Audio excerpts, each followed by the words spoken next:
European diplomats have cast doubt over a post-Brexit trade deal with the UK, citing significant divergences between the two sides. A member of the EU negotiation team said London and Brussels are working hard to try to overcome the gaps, but final outcome of negotiations is still uncertain.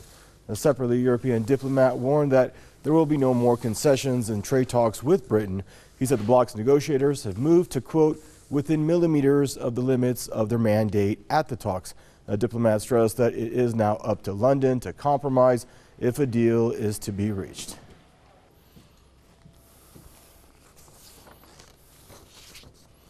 And now joining us for the program is Tony Gosling, investigative journalist from Bristol, and Rodney Shakespeare, professor of binary economics, joining us from London. Gentlemen, nice to have you both on. Welcome to the program. I guess we'll start there with you, Professor Shakespeare. Your initial thoughts on where we stand today. We've got about 27 or 28 days left before this transition period is to expire. What do you expect we'll see?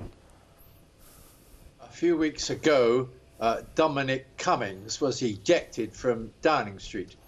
And I think that's probably a sign that the British government is starting to be more accommodating with Europe and probably attempting to make an agreement. My feeling is that there will be an attempt at agreement. It will be a very weak agreement with certain parts of it still to be decided. That does not mean that any agreement will be approved by the other heads of government or by the European Parliament. We must never forget that the Americans will have a say in this, and that any move in the UK to end the Good Friday Agreement between North and South, the two parts of the island of Ireland, will also be a factor in it. So there you are. I think it's moving towards some sort of agreement, but a very, very weak one. And all the big issues are still lying there underneath. If there is an agreement, the hardline Brexiteers are going to be the ones who are going to be upset, because basically they want to leave the EU and then have no means by which anybody can stop us lowering employment standards, lowering environmental standards, lowering consumer standards. They just simply want to have a sort of a free trade, low wage economy. So I think something will happen, but it'll be very weak. Thank you, Professor. And Tony, welcome to the program. Do you share that optimism that something, possibly a weak deal, may take shape in the next couple of weeks?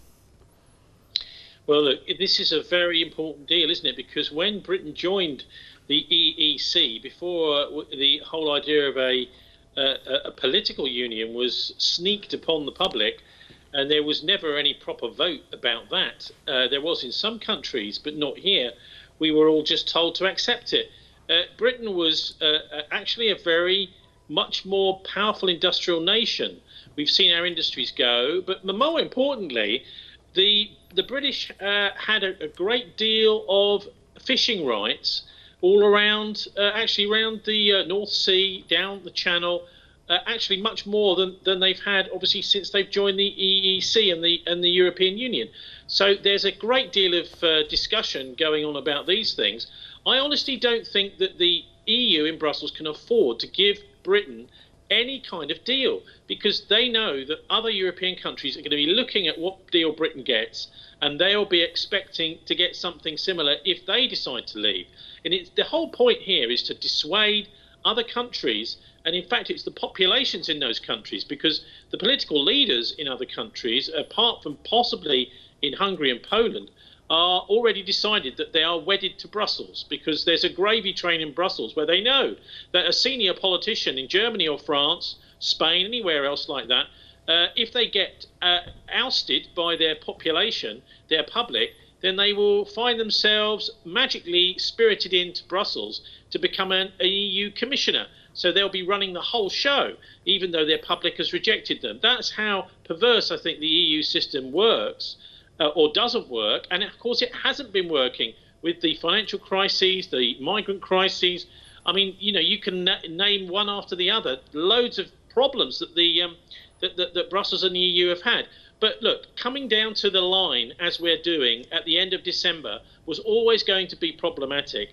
And the EU, I don't think, is going to give Britain any kind of deal, even the Canada deal that David Davis and other negotiators, although he's not actually directly negotiating, he's behind the scenes because he's a former Brexit secretary, at least a negotiator for Brexit in the past.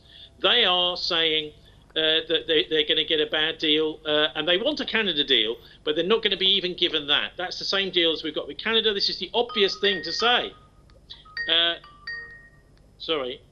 This is the obvious thing to say in order to get the EU to agree to something. The Canada deal is the thing to get. It's obvious. It's already been agreed. And so that's peculiar that the EU don't want to agree to that. The answer, I think, is because we've got an EU that knows that it can't give Britain a deal. So they are kind of almost been wasting their time maybe doing some of these negotiations. I don't think there'll be a deal. And that's the way that Brussels is going to, I think, punish Britain when it comes to the end of December. Interesting. And you hear France and the Netherlands kind of taking that same hardline and pessimistic approach to this whole thing. Now, Professor Shakespeare, my second question to you, sir. From the time that we saw the referendum on Brexit until current day, how have you seen sentiments, if they've changed at all? To what extent have people throughout the UK, citizens, changed sentiments with respect to how they view Brexit? You know, if they supported it, and they still do, or the ones that don't, have they changed sides or whatnot? Well, there's no doubt that people wanted to get the thing settled. But of course, this is a massive thing with much detail. And my feeling is that there has been a sort of shift back to some sort of deal, a very tenuous deal, because people recognize is that roughly half our trade goes to and from Europe. And under world trade rules, there'll be some tariffs, and certain industries like cars or, say, agriculture, the tariffs could be much higher. And so the realities of that we are an island and we're trading big with our next door neighbour, I think that will mean that people will go for some sort of a deal. But don't let anybody think this is going to be comprehensive, and I don't think it'll be finally settled. And as for who is going to be the authority which would decide on disputes between the two sides, goodness me, that one, I just don't see how that one's going to be settled at all. And Tony, how do you see sentiments, if they've changed at all over the last? I mean, do you feel Britons are tired of the EU project and want to be out, or do you feel some are now longing to stay part of it? Well, look, we've had enough of this whole Brexit discussion, Brexit debate. We want it over with. You know, it's like a divorce settlement. We just want it finished with, you know, and all that done, all the pain over with. I mean, of course, there's going to be pain on both sides after, because it's going to affect trade. We've only something like 700 and something hours to go until this deal is done, or it's not done, which I think is most likely. But I think it's becoming more and more obvious to me that the various powers here, particularly Brussels and those in charge of the money system at the European Central Bank, don't actually really care about the money side, about losing trade, that they more like to see themselves as masters of geopolitics. And so they're prepared to sacrifice their industries, as we've seen, by the way, with the COVID-19 crisis and a lot of unnecessary shutting down of industry, even though those industries are quite safe with COVID, that they're actually prepared to sacrifice the economy in order to get their own geopolitical aims. And that, I think, is why the British, although we've been trying hard to get a decent deal, we may have been banging our head against a brick wall. Gentlemen, thank you both for joining us. Time has gotten the better of us. I want to thank you both. Do stay safe till we see both of you again. That's Tony Gosling there joining us from Bristol, and Rodney Shakespeare joining us out of London. And viewers, that's a wrap for this segment of your Press TV's News Review. Thank you for tuning in, and goodbye for now.